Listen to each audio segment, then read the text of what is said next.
presentasi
Terima kasih Pak Ustaz. Artinya apa tadi kesimpulannya Ustaz? Kesimpulannya peraturan yang dilaksanakan diikuti oleh semua kategori yang ada di lembaga tersebut. Oke, menjalankan peraturan tadi harus menuruti peraturan yang ada di sekolah. Jadi apa saja? Satu lagi kan ini udah ada apa sekarang untuk ibunya. Boleh pakai ini mana ini? Luar biasa. Terima kasih. Disiplin menurut kita adalah kewajiban yang harus dilakukan oleh setiap murid demi kebaikan bersama. Begitu Pak. Bisa mau diulang intinya tadi bagaimana?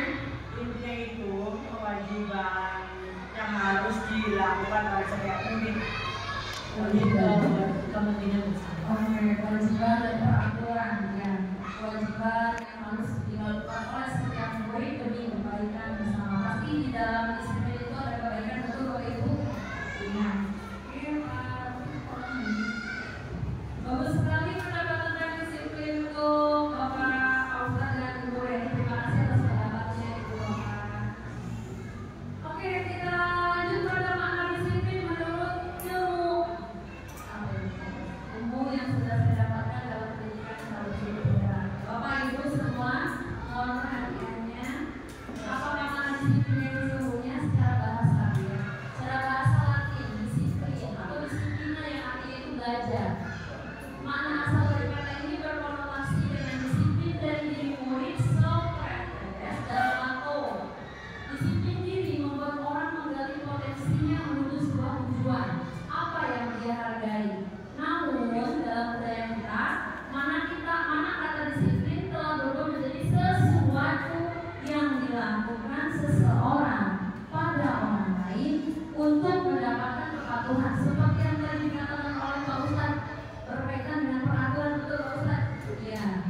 Kecenderungan umum adalah menghubungkan kata disiplin dengan ketidaknyamanan, bukan dengan apa yang kita hargai atau pencapaian suatu tujuan mulia. Dengan tadi mulai tujuan kebaikan bersama, betul Bu?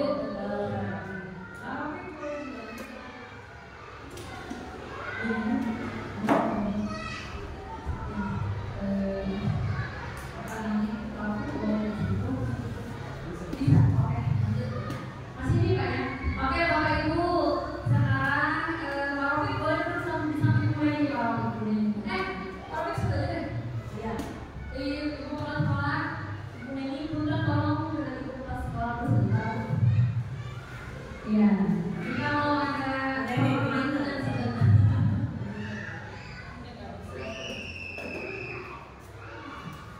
Silakan Bu Neni. Bapak Ibu, sebelum masuk ke ruang bawah saya ini, coba tunjukkan jari Bapak Ibu tangan. Telapak tangan Bapak Ibu semua. Kosong Bapak Ibu? Kosong. Dua-duanya kosong ya? Ada yang takdir. Oke, kegiatan kepalan tangan. Kenapa saya meminta Bapak dan Ibu duduk berdempetan? Karena saya mau kalian berpasangan.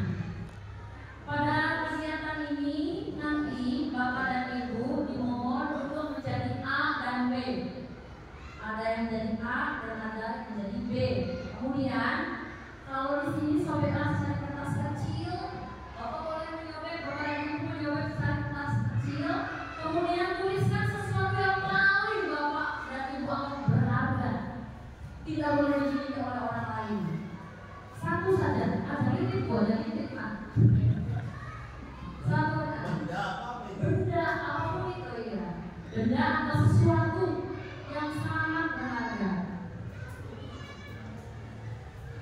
yang tidak boleh dimiliki oleh orang lain.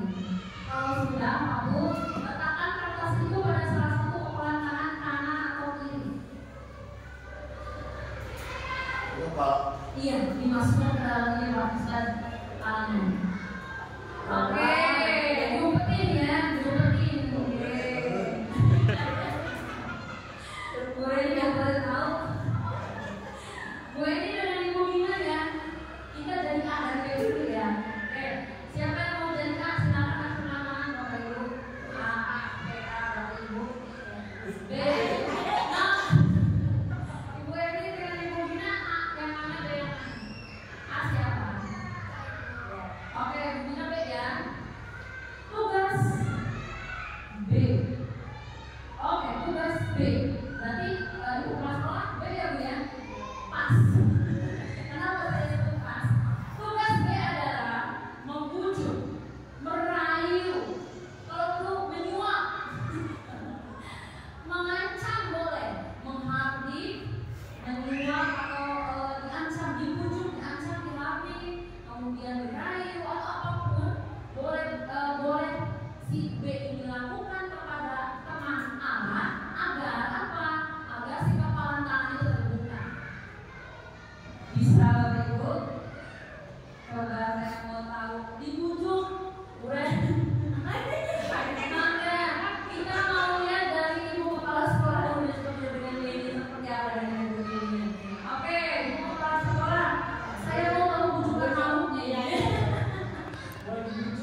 Aja sayang kasih cinta aku main hati.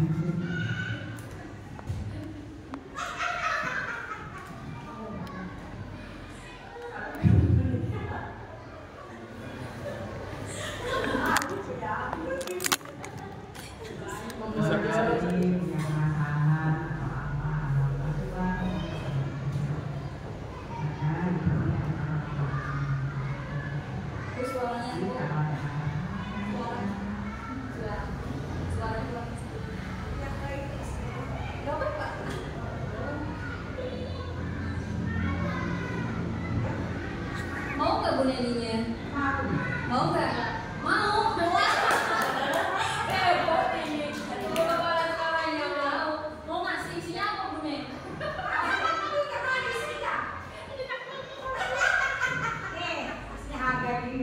Oh, oke.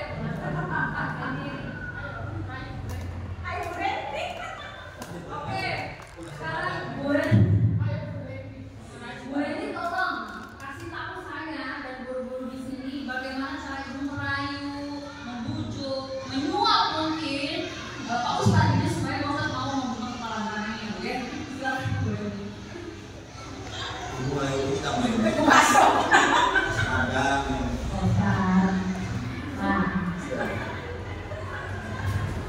apa ya?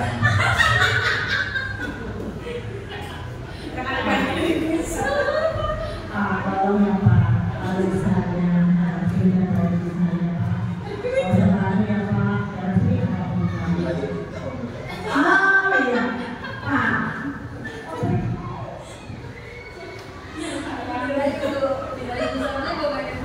Kalau sayang, apa ya? untuk Pak.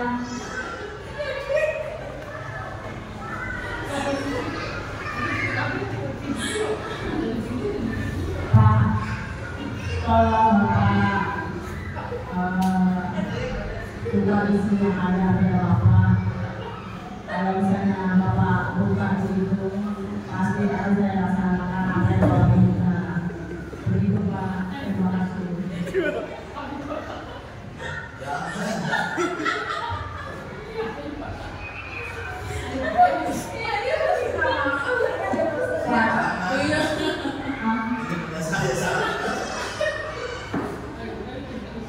Ya, untuk ini kebaikan Pak, kebaikan bersama, tolong Bapak buka apa yang ada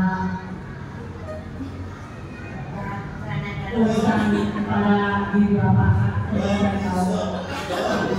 Jangan seperti itu Pak, kalau misalnya Bapak tidak bisa, nanti tidak akan berjalan lancar kerja ini Pak. Jadi harus bagaimana saya Pak? Oh iya, kalau berubah ya jadi saya harus bilang apa Pak? Jadi tadi saya sudah bilang. Nanti kalau misalnya Bapak bisa memberikan apa yang ada pada Bapak, saya kasih bonus apapun yang Bapak bisa. Mau nggak Pak Ustadz? Tidak. Oh, mantap. Jadi tidak, ya, tidak katanya Bu. Jadi harus bagaimana Bu saya? Udah nggak Bu Reni Ya rasanya Bu, soalnya Bapak sudah saya kayu-kayu Bu, yang memberikan jawabannya. Jadi ya sudah Bu, terserah Bapak saja Bu. Terima kasih. Bu Reni kayaknya sama Bu Reni. Enggak. Saya mau masalah isinya apa ini. Nah sekarang ini yang mau bujuk siapa? Ini lagi merayu mama. Oke, silakan. Rokina, tolong merayu Ibu Eni supaya mau membuka kepala tangannya. Mama, kepala tangannya. Oke, mau dibuka kita kasih pimpingan coba.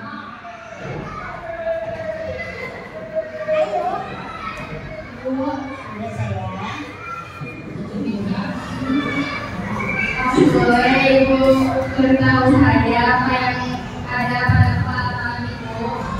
Boleh, harus asal ada syaratnya. Ada syaratnya.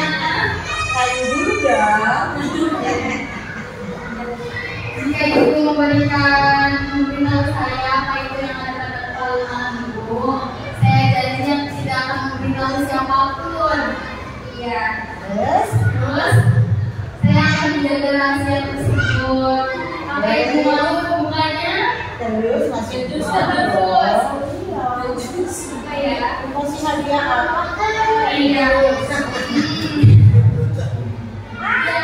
Dikasih sesuatu yang ibu suka. Apa itu ya? Ibu mau apa? Saya memberikan sesuatu yang ibu inginkan. Apa ibu mau membukanya? Oke deh, karena yang minta anakku sayang, jadi oke lah. Saya kabulkan permintaannya. Kabulkan katanya bu, mau dibuka. Mau dibuka. Terus kalian yang minta anakku,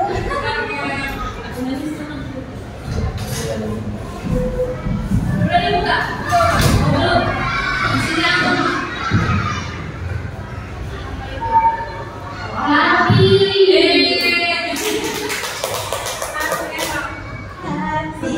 Ini yang bikin penasaran. Pak Ustaz ini. Pak Ustaz. Mau balik ke sini penasaran Pak Ustaz. Isi apa Pak Ustaz? Mau minum tahu Pak Ustaz? Boleh ya Pak Ustaz? Boleh ya. Ustaz mau apa? Nasi padang ya Pak? Nasi padang. Kalau bos saya kasih nasi padang, Pak Ustaz mau buka nggak Pak Ustaz?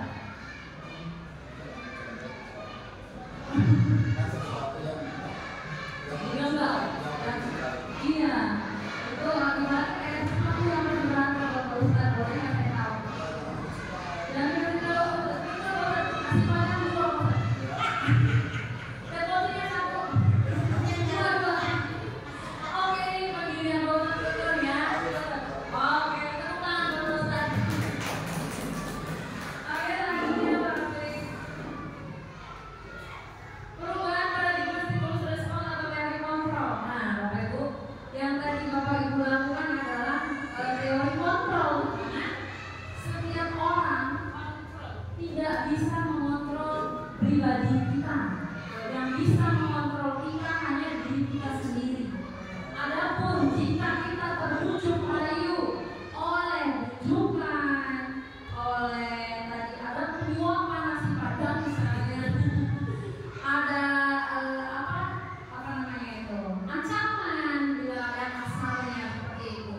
Tapi pada saat itu mungkin kita dulu kita mau memberikan apa yang kita anggap berada, bukan berarti kita nurut atau kita mengikuti apa yang orang itu lakukan. Bisa jadi kita mengikuti tapi dengan hati yang dongkol. Betul tidak Bapak Ibu? Ya, karena kita tidak mau dihabis, karena kita tidak mau diancam, akhirnya kita memberikan apa yang orang lain mau dari kita. Tapi itu bukan berarti kesadaran dari dalam diri kita sendiri, betul Bapak Ibu? Itu berdasarkan unsur eksternal. Nah, contoh ini kalau kita kaitkan dengan peraturan ataupun kebijakan yang sudah ada di sekolah, dipatuhi oleh siswa, apakah semua siswa bisa mematuhinya Bapak Ibu? Betul. Kenyataannya bagaimana? Tidak ya Bapak Ibu ya. Ada mungkin beberapa yang mau menuruti ketika diberi peraturan, betul, diberikan ketegasan oleh Bapak Ibu, baru si anak ini mau, oh iya saya kembali ke peraturan. Tapi nanti lambat laun dia akan kembali lagi untuk melanggar karena dia tidak memiliki motivasi internal. Dia tidak memiliki kesadaran diri untuk mau mematuhi peraturan yang ada di sekolah. Nah, Bapak Ibu, saya mau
kita sebagai guru harus memberikan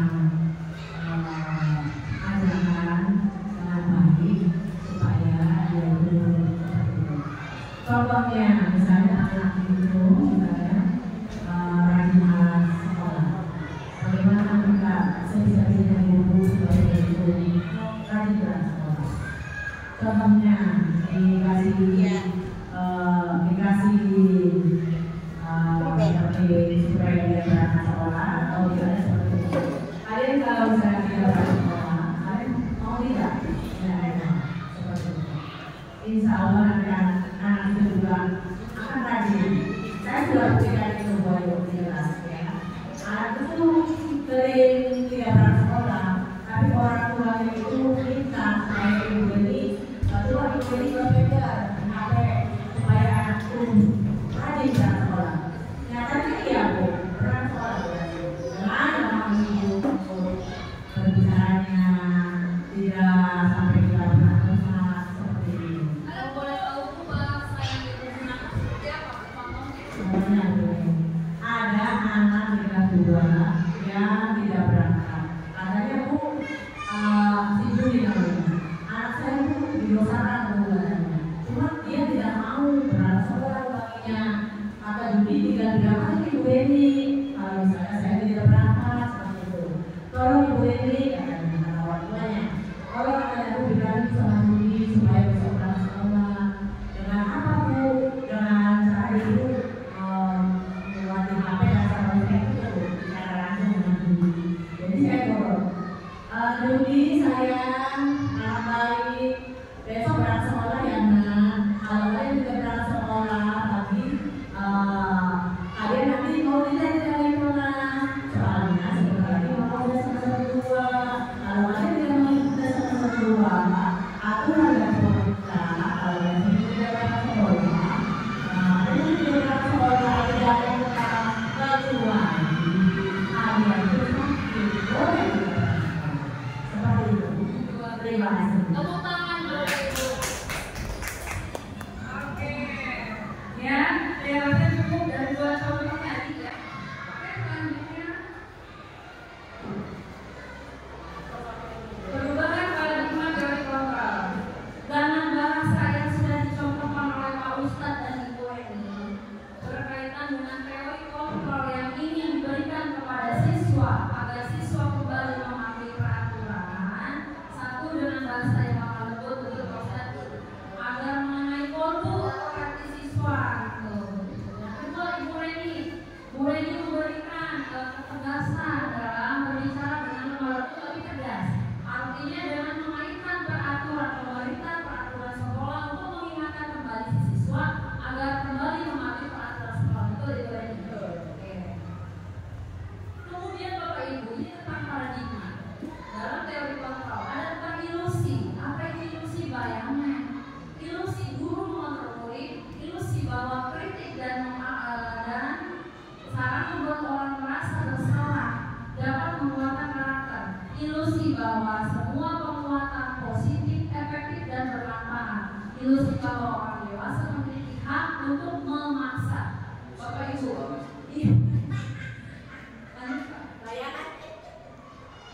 dalam teori mengontrol tersebut ada teori motivasi perilaku manusia. Ada 3. Yang pertama motivasi eksternal, yang pertama perilaku untuk menghindari ketidaknyamanan atau hukuman. Apa yang akan terjadi apabila saya tidak melakukannya? Kira-kira anak itu akan berpikir seperti ini, Bapak. Saya takut nih kalau tidak berangkat nanti dihukum. Nanti apa yang akan terjadi dengan saya kalau saya tidak mematuhi peraturan? Ini unsur eksternal karena ketakutan, betul. Dari luar ya Bu? Iya, dari luar. Yang kedua, untuk mendapatkan imbalan dari orang lain atau intuisi apa yang akan saya dapatkan apabila saya melakukannya. Nah, ini berkaitan dengan imbalan yang kemudian kalau kamu melakukan ini, nanti ibu kasih ini. Gitu.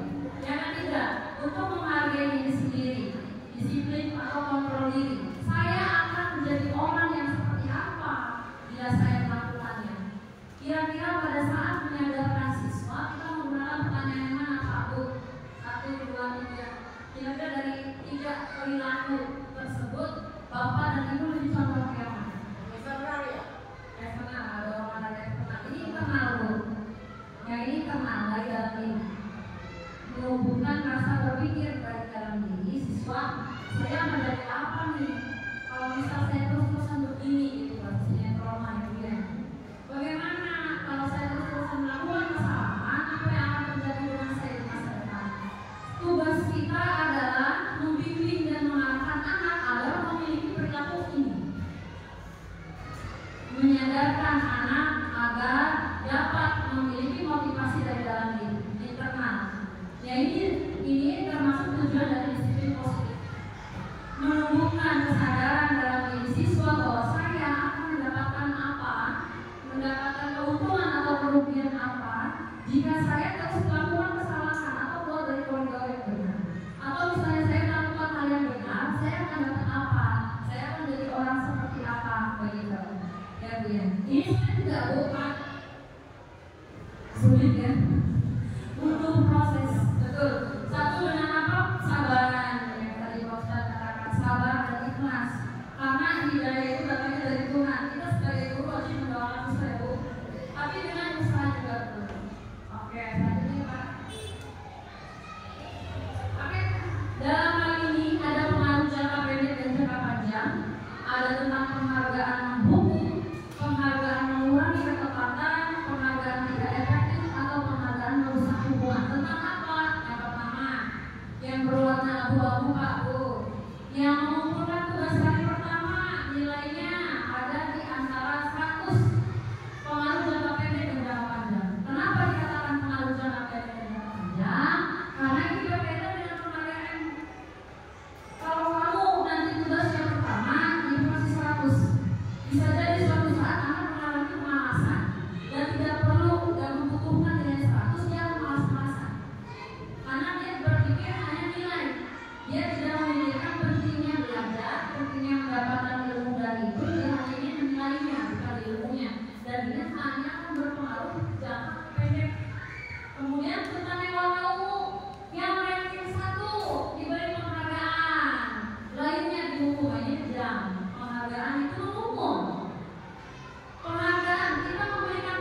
atau anak yang ranking itu saingan. Betul tidak Ibu? Si Oli kado pasti bapak pasti anak itu lagi. Yang dapat penghargaan dari bapak ibu pasti bapak anak itu lagi. Yang dapat apresiasi pasti bukan saya, pasti dia. Itu akan memunculkan sifat iri dengki, merusak hubungan. Jadi sampai sini Bu, Pak, penghargaan yang sudah mungkin saya juga pernah melakukan itu, yang kita lakukan saat ini atau sebelumnya, kira-kira efektif tidak Pak Ibu?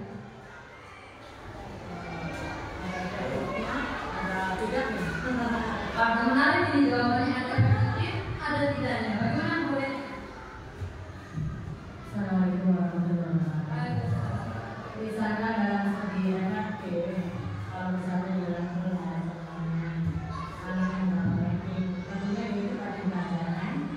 Nah, kalau misalnya di kelas juga ada anak yang berranking, mungkin dia belajarnya pada kelas. Jadi menurut saya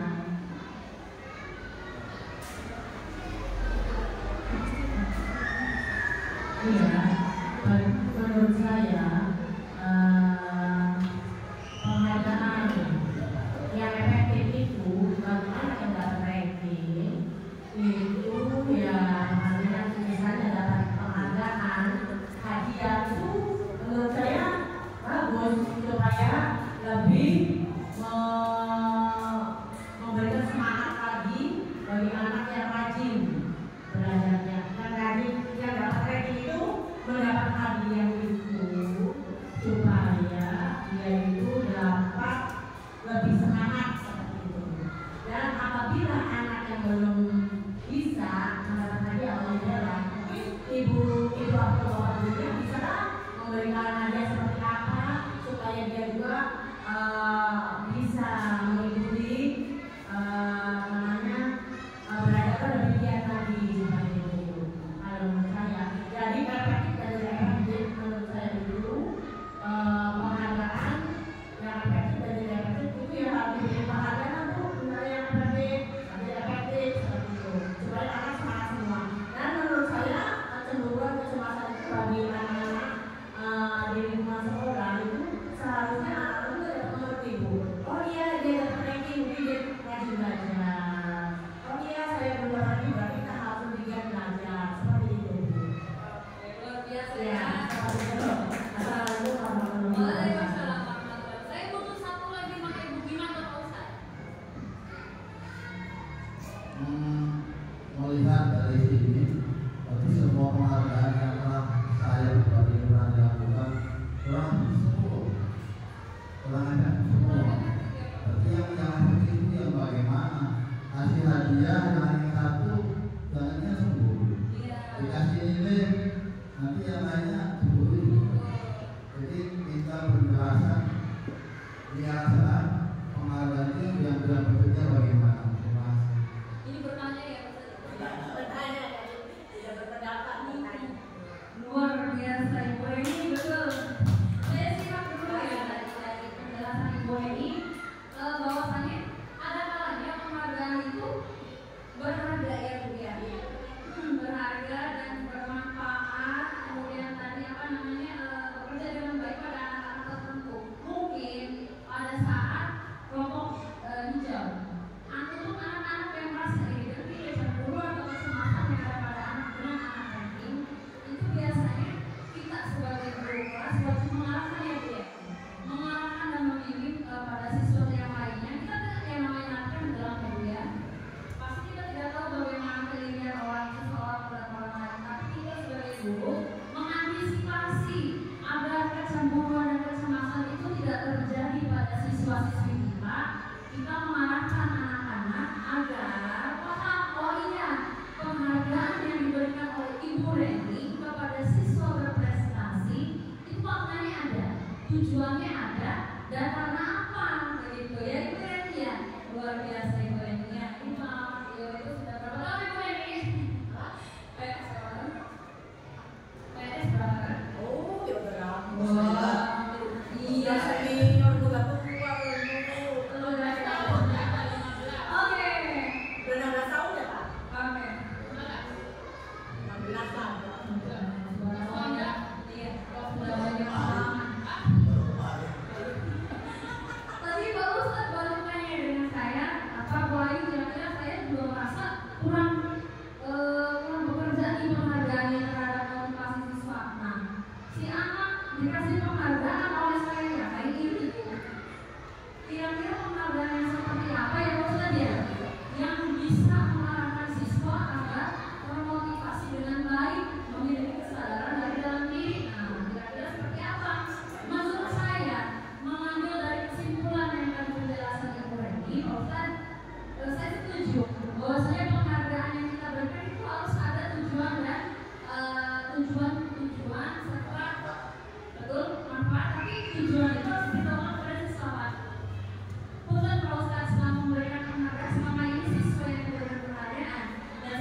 memberitahu kepada yang tidak diberikan penghargaan atau bagaimana?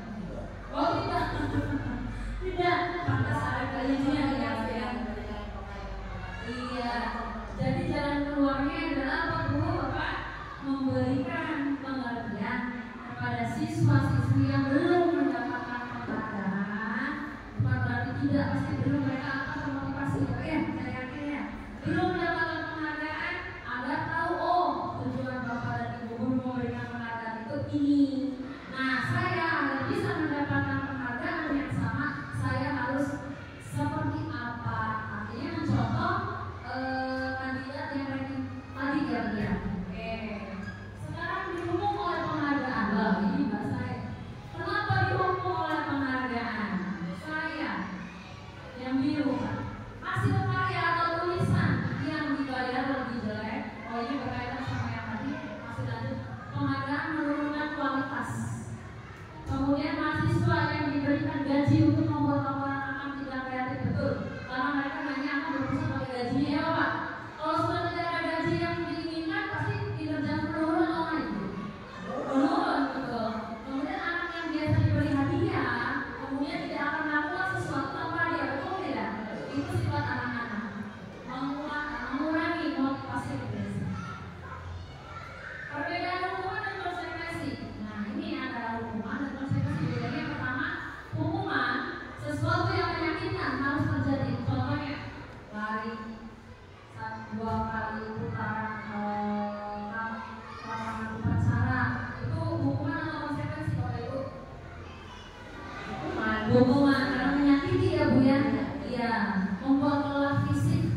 Konsekuensi itu sesuatu harus terjadi. Misalnya, anak yang datang terlambat, saya memberi konsekuensi tidak keluar kelas selama jam 9. Artinya terlambat itu berkaitan dengan waktu.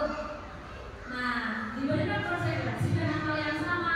Berarti kalau masuknya telat, jam istirahatnya tidak masuk, tidak keluar. Bukan termasuk itu ya? Bukan konsekuensi. Iya. Iya.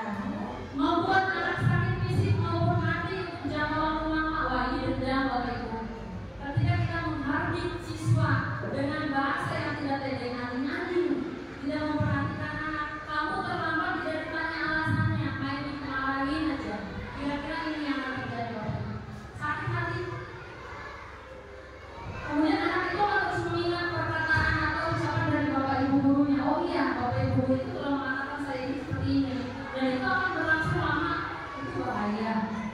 Kalau konsekuensi membuat anak merasa tidak nyaman dalam jangka waktu pendek, artinya pada saat dia melakukan kesalahan saja,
pasti akan mempengaruhi psikis mereka sampai mereka besar nanti. Kalau konsekuensi kehilangan hak, betul diambil hak istirahatnya, dibuat tidak nyaman karena tidak bisa jajan keluar, diasingkan untuk sementara pada saat melakukan pelanggaran. Tapi perlakuan konsekuensi itu harus sesuai dengan pelanggaran yang dilakukan. Ya, contohnya tadi karena terlambat, anak-anak tidak diberikan akses untuk istirahat. Apa itu restitusi? Nah, baru lagi. Restitusi adalah proses menciptakan kondisi bagi murid untuk memperbaiki kesalahan mereka sehingga mereka bisa kembali pada kelompok mereka dengan karakter yang lebih baik atau lebih kuat. Restitusi juga merupakan proses kolaboratif mengajarkan murid mencari solusi untuk masalah mereka, membantu murid berpikir tentang orang seperti apa yang mereka inginkan dan bagaimana mereka harus memperlakukan orang lain.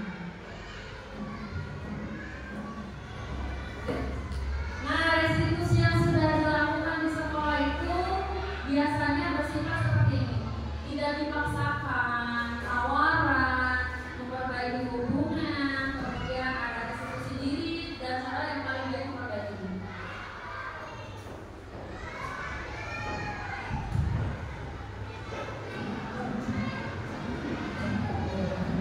Oke, masih terus. Menurut kejajaran merdeka itu artinya tidak hanya terlepas dari perintah, akan tetapi juga sangat kuat mengalirkan diri sendiri. Oke, terima kasih. Kembali ke restitusi. Belum dibahas. Tadi ada konsekuensi dan hukuman. Dulu Bapak. Oke, selanjutnya Bapak. Oke, kita kembali melihat di sini. Identitas gagal karena hukuman. Ada konsekuensi dan restitusi. Nah, ini bedanya. Konsekuensi dan restitusi. Artinya restitusi itu tingkatnya lebih tinggi dari hukuman. Konsekuensi, nah kita beralih ke restitusi, Bapak Ibu. Misal, sesuatu yang menyakitkan harus terjadi. Kalau konsekuensi, sesuatu itu harus terjadi. Restitusi, pilihan. Si guru itu memberikan pilihan pada siswa yang melanggar peraturan. Entah itu pilihan tentang hukuman yang akan dijalani, tapi berkaitan dengan pelanggaran yang masuk akal. Untuk ketidaknyamanan konsekuensinya, murid akan, kalau konsekuensi murid hanya akan berlaku pada jangka pendek. Restitusi menguatkan murid dalam jangka waktu panjang karena akan memunculkan motivasi intrinsik dari dalam.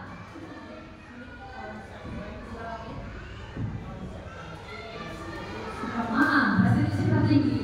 Kemudian murid dan anak akan tersakiti pada hukuman. Jika konsekuensi, murid dan anak akan dibuat tidak nyaman. Di restitusi, murid atau anak mendapatkan penguatan. Oh, pembelajaran. Oh, saya itu melakukan pelanggaran itu akhirnya seperti ini. Nanti akan berdampak seperti ini, kedepannya seperti ini. Dalam hukuman, perilaku pasif agresif itu akan meningkat. Anak yang sudah sadar pada saat itu hanya dipaksa sadarnya ya Bapak Ibu ya. Nanti akan lebih agresif lagi nanti pada saat usianya meningkat. Untuk konsekuensi, penguatan hanya bertahan dalam jangka waktu pendek pada saat siswa melakukan kesalahan. Tapi untuk restitusi, masalah itu bisa terpecahkan. Sistem tidak akan berjalan bila murid tidak takut jika hukuman. Kalau konsekuensi, memerlukan monitoring dan supervisi terus-menerus dari guru. Untuk restitusi, murid itu bisa belajar bertanggung jawab untuk perilakunya. Oke, unsur berarti muncul sifat positif ya Bapak Ibu ya. Untuk konsekuensi itu netral, untuk hukuman itu negatif. Artinya restitusi itu sudah mulai harus diterapkan pada kita guru kelas, terutama pada siswa-siswa dari satuan asal. Yang ingin saya tanyakan, restitusi itu sudah tahu berulang seperti apa Bapak Ibu?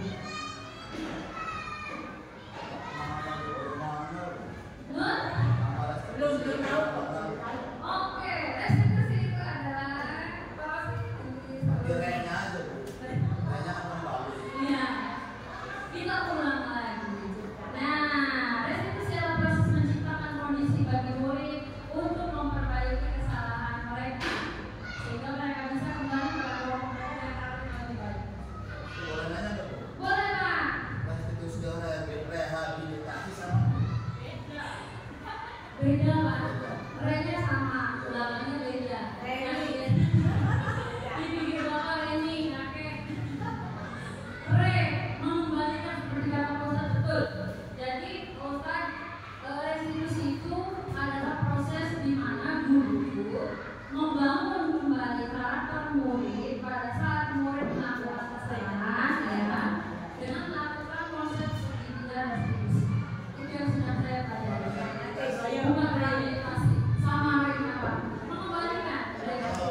yang pertama itu validasi tindakan yang salah. Kemudian melakukan afirmasi apa tindakan yang dilakukan. Yang ketiganya itu menanyakan keyakinan apa yang ingin diyakini oleh siswa agar dia bisa memperbaiki kesalahannya. Lebih pada dialog positif, Bapak Ibu. Iya, dialog positif. Kenapa siswa melakukan pelanggaran, alasannya apa kita tahu, dan siswa bisa mengemukakannya tanpa beban. Setelah itu kita membangun kesadaran internal dari dalam diri bahwa perilaku mereka sudah melanggar, tapi bukan kita yang memaksa, bukan cara yang dipaksa, tapi mengarahkan dan membimbing. Begitu kira-kira. Sampai sini Bapak Ibu sudah paham belum? Oke. Untuk keseluruhan saya berharap semoga penerapan destinasi budaya positif ini bisa berpengaruh positif juga buat kita Bapak Ibu ya. Ya. Kemudian penerapannya semoga kita bisa mulai menerapkan dari sekarang. Dari sekarang mungkin sudah dilakukan tapi belum tahu namanya, begitu Bapak Ibu ya. Yang sudah melakukan semoga berkelanjutan dan meningkat nanti hasilnya Bapak Ustaz ya. Kemudian saya ucapkan banyak terima kasih untuk Bapak Ibu guru yang dari awal sampai saat ini masih mengikuti destinasi positif budaya positif yang saya laksanakan hari ini. Semoga mendapatkan amal dari Gusti Allah. Amin. Kita semua. Akhirul kata, wassalamualaikum warahmatullahi wabarakatuh. Waalaikumsalam.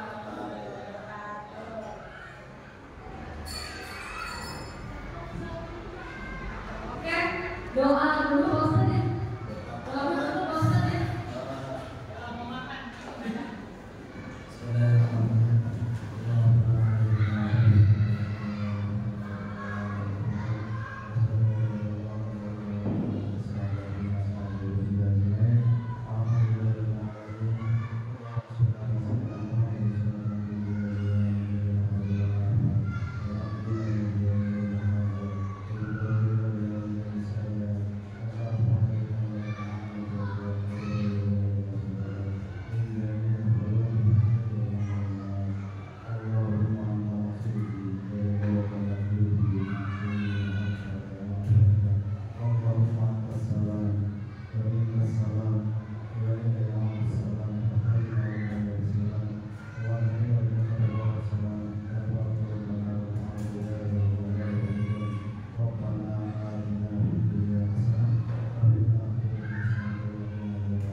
Ya, amin. Ibu Eti. Ya, sukses selalu.